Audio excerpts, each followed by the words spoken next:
Assalamu alaikum. Chapter number 3, FA part 2, statistics.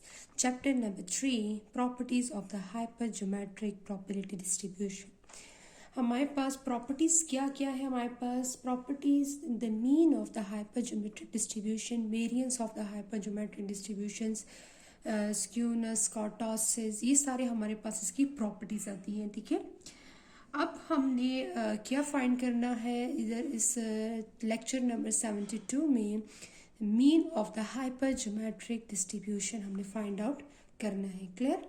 तो mean of the hypergeometric distributions हम कैसे find करेंगे? आके हमारे पास by definition what is mean? Mean is equal to summation x p of x. Clear? This is the mean. What is the range of x? X equal to 0 to n. This is the range of x. Clear? अब हम क्या करेंगे, इसमें हमने putting करनी है p of x.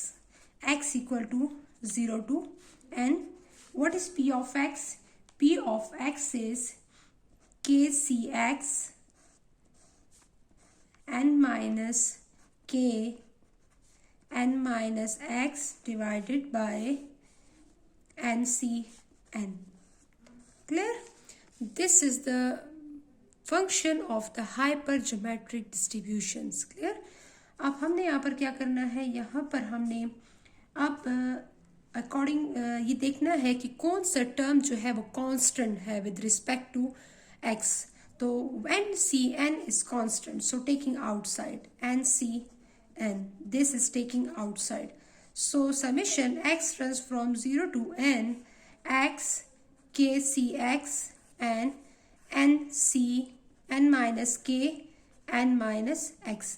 ये term हमारे पास समेशन के अंदर रह जाएगी, इसलिए कि इधर भी समेशन x इन्वॉल्व है, इधर भी x इन्वॉल्व है, इधर भी x इन्वॉल्व. मीन्स इन तीनों टर्म्स, ये तीनों टर्म्स जो है ये प्लस हो रही हैं, बल्कि n और ncn जो था ये कांस्टेंट था, इसलिए इसको मैंने बाहर निकाला. क्लियर?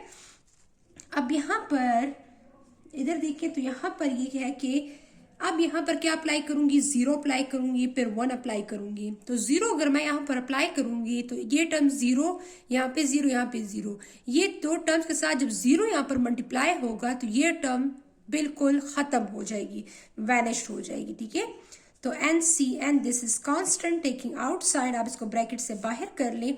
अब यहाँ पर x की जगह क्या पुट करूंगी, 0. Next is kc 0 and the next term is n minus k n minus 0. next is plus. अब कहाँ से टर्म्स जो है उसके ऐड हो रही हैं. अब x इक्वल टू 0 मैंने लगा दिया. अब x equal to 1, x equal to 1 up to n x k c x n minus k n minus x. Clear? ये टर्म जो हमारे पास यहाँ पर हमने फर्स्ट जो 0 टर्म थी उसको निकाल दिया है, बाकी टर्म पे वही दोबारा समेशन हमने अप्लाई कर दिया. अब ये 0 वाली टर्म्स के साथ मल्टीप्लाई होगी, 0 multiply this term equal to 0. So this first term is equal to 0. 1 divided by ncn. Clear? So that this term equal to 0 plus summation x equal to 1 up to n x k c x n minus k n minus x. So this the remaining term is this, and first term x put की यहाँ पर first term equal to 0 and the remaining term is this. Clear? So the next is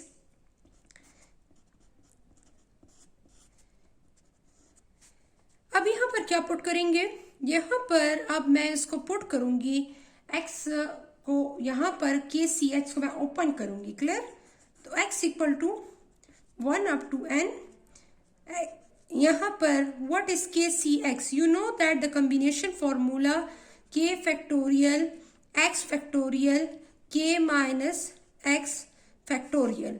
this is the combination formula, and combination formula open किया है इस तरह. ठीक है, n minus k and n minus x. This is the remaining term. Clear?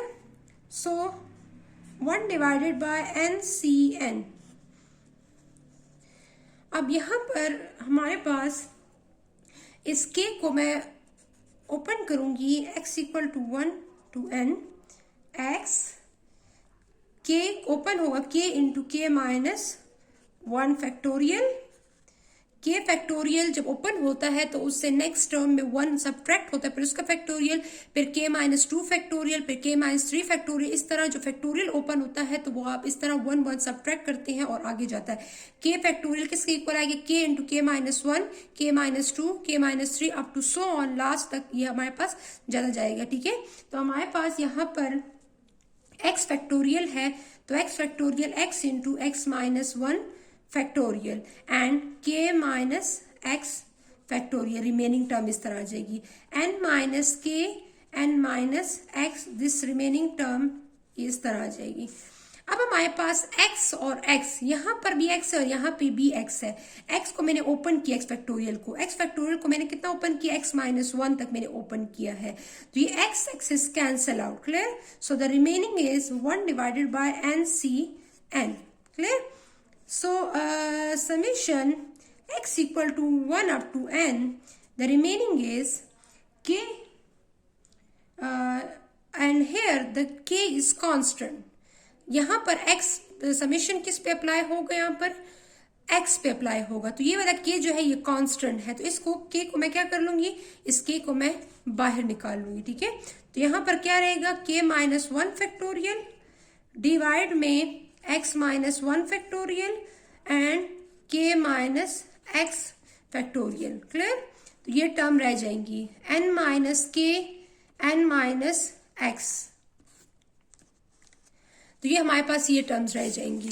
अब हमारे पास इस term को मैं दोबारा कॉम्बिनेशन फॉर्मूला में वो कर दूंगी, मतलब कॉम्बिनेशन फॉर्मूला जिस तरह हमने यहाँ पे के सी एक्स लिखा था, उसको ओपन किया था, के फैक्टोरियल एक्स फैक्टोरियल के माइनस के एक्स के माइनस एक्स, इसी तरह आप क्या करूंगी? के minus 1 factorial x minus 1 factorial के माइनस एक्स फैक्टोरियल। तो मैं इसको दोबारा, इसको कॉम्बिनेशन फॉर्मूला बनता है x minus 1 into x minus 1, के माइनस 1 इंटू एक्स माइनस 1।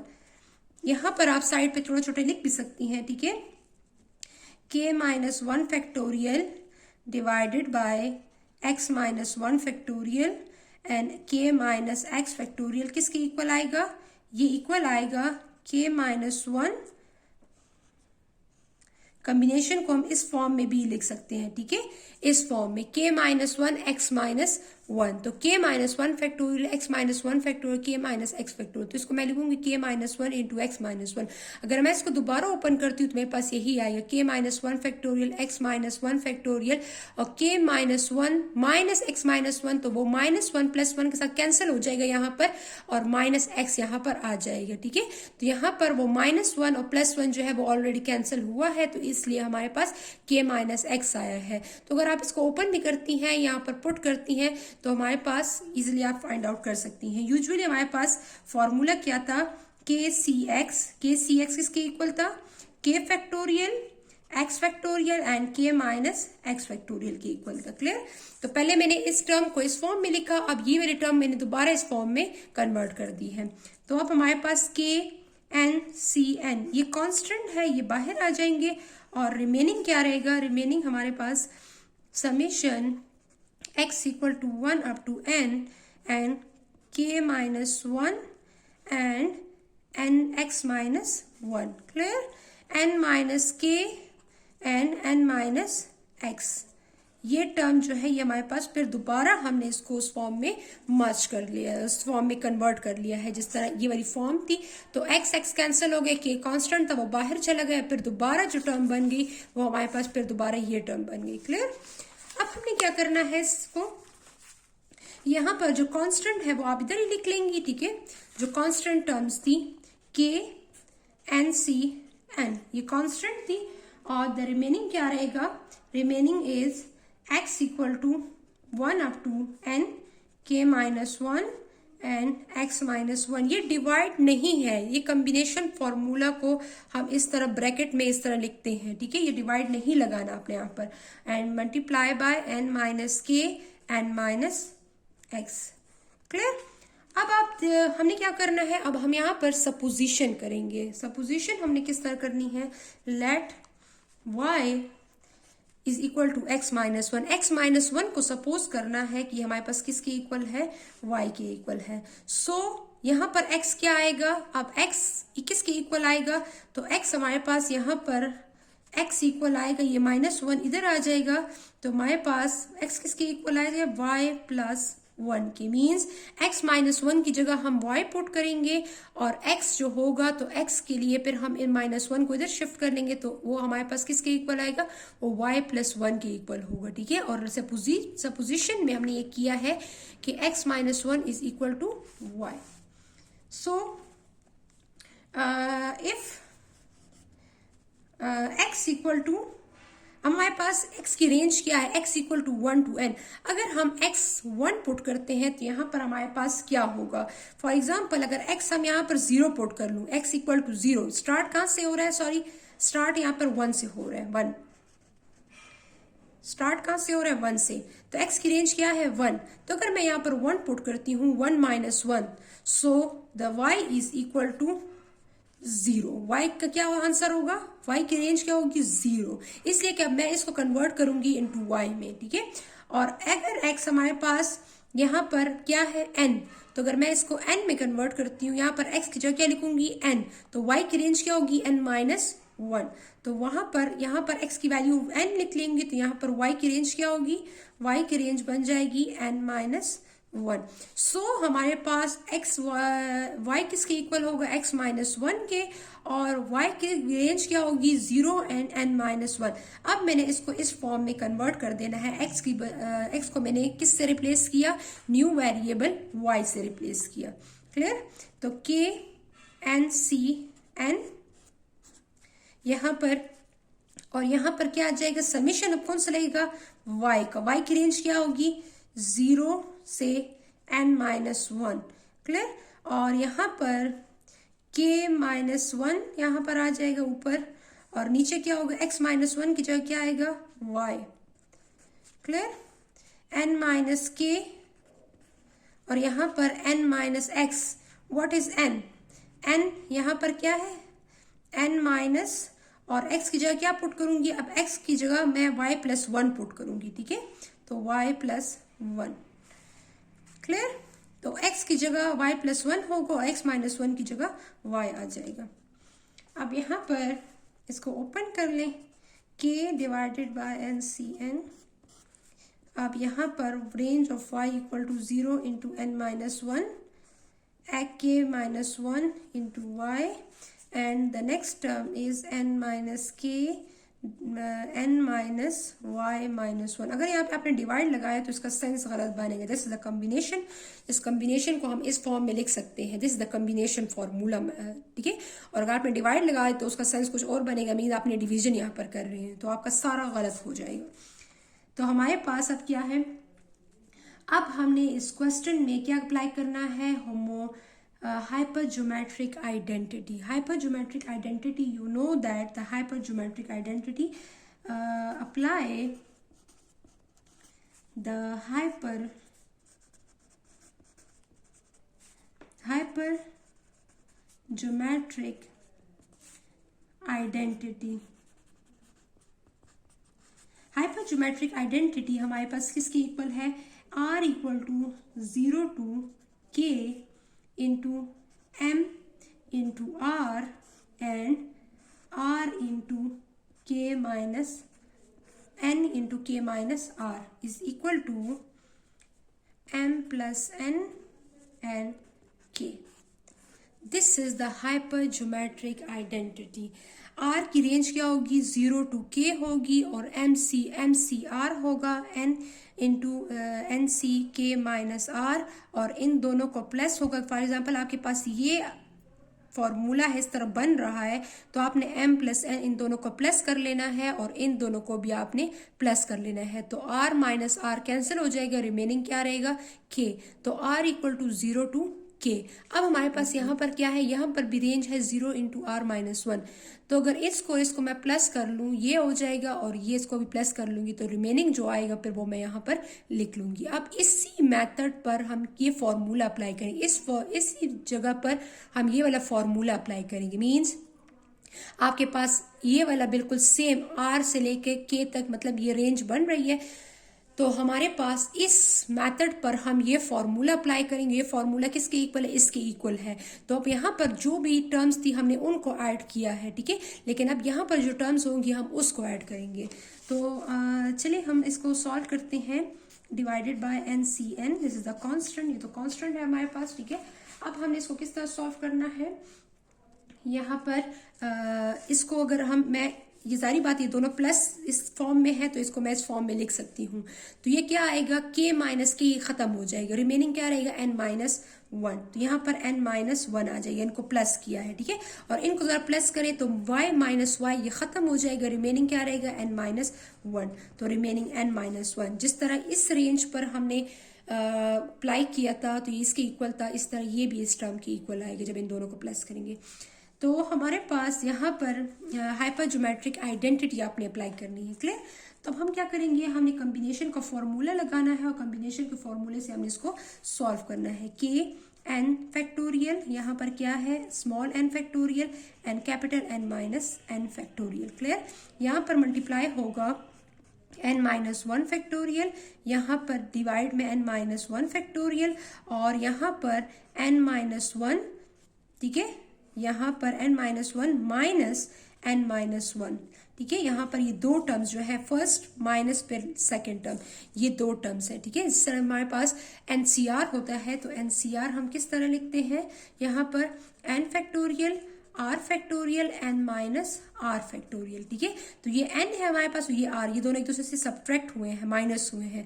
तो this is n minus one, फिर माइनस फॉर्मूले का और फिर n माइनस वन, ये वाला हमारे पास टर्म आ जाएगी, क्लियर। अब हमने क्या करना है? इसको मजीद सॉल्व करना है कि divided by n factorial n minus n factorial, clear. और यहाँ पर मल्टीप्लाई होगा इसके साथ n minus one factorial, clear, n minus one factorial, और यहाँ पर क्या आएगा? n माइनस, ये माइनस वन और ये माइनस माइनस क्या हो जाएगा? Plus one. तो माइनस वन प्लस वन जो खत्म हो जाएगा, रिमेनिंग क्या रहेगा? Capital N minus small n factorial, clear. अब हमारे पास ये डिवाइड के नीचे डिवाइड है, तो डिवाइड के नीचे जब भी डिवाइड होता है वो ऊपर जब जाता है तो वो न्यूमरेटर डिनोमिनेटर बन जाता है और डिनोमिनेटर न्यूमरेटर बन जाता है, ठीक है। तो अब k multiply by n minus n factorial, यहाँ पर ये डिनोमिनेटर में जो टर्म होगी ये ऊपर जाके मल्टीप्लाई हो जाएगी और यहाँ पर n फैक्टोरियल आ जाएगा। Multiply by n minus one factorial, यहाँ पर n minus one factorial n minus n factorial, clear. तो n minus n factorial n minus n factorial cancel हो जाएगा, रिमेनिंग हमारे पास क्या रहेगा? k। और यहाँ पर अब यहाँ पर इसको ओपन करूंगी, इसको कहाँ तक ओपन करूँ? n माइनस वन, तो n into n minus one factorial तक मैंने ओपन कर दिया, ठीक है। और यहाँ पर n फैक्टोरियल को इतना ओपन करूंगी कि n माइनस वन हो जाए, n into n minus one, इसको मैंने वन स्टेप और सॉल्व किया है, ठीक है। तो n माइनस वन फैक्टोरियल यहाँ पर ये आ जाएगा divided by n minus one factorial, ठीक है। यहाँ पर n माइनस वन, तो n minus one factorial cancel हो जाएगा, n माइनस वन ये कैंसिल हो जाएगा, रिमेनिंग हमारे पास क्या रहेगा? k divided by capital N। तो स्मॉल n मल्टीप्लाई बाय ये k डिवाइडेड बाय n, तो small n multiply by k divided by n, this is the mean of the hypergeometric distribution. ये इसका मीन आ गया जो कि मैंने आपके लिए सॉल्व कर लिया है। तो mean of the hypergeometric distribution is sample size multiplied by the total success divided by the population size. This is the mean of the hypergeometric distribution. इस क्वेश्चन में मैंने आपके लिए मीन सॉल्व किया है, ठीक है। थैंक यू, अल्लाह हाफिज़।